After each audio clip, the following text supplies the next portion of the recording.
لوگوں کی پرواہ کرنا چھوڑ دو۔ اگر تمہارے دماغ سے یہ چیز نکل گئی ہے نا کہ لوگ کیا کہیں گے، تو تم کامیاب ترین انسان ہو۔ اگر تمہارے دماغ کے اندر یہ ہے کہ لوگ کیا کہیں گے، لوگوں کے لیے مجھے جینا ہے، تو پھر تم ساری زندگی کامیاب ہو ہی نہیں سکتے ہو۔ لوگوں نے تمہیں عزت نہیں دینی ہے، تم لوگوں کے لیے کچھ بھی کر لو۔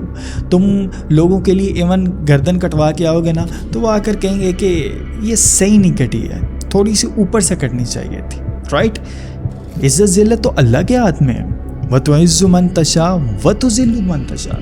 تو اس چیز کے ڈر سے نکل جاؤ کہ وہ فلاں مجھے رسپیکٹ دے گا، فلاں مجھے ڈس رسپیکٹ کر رہا ہے، کیوں کر رہا ہے، اس نے مجھے یہ بات کر دی، اس نے مجھے یہ کہہ دیا۔ نہیں، سٹریس اور ڈپریشن سے نکلو کہ لوگ کیا کہیں گے۔ تم ڈرتے ہو سب کو کھونے سے، اور تم خود کھوئے پڑے ہو، کسی کو پرواہ ہے؟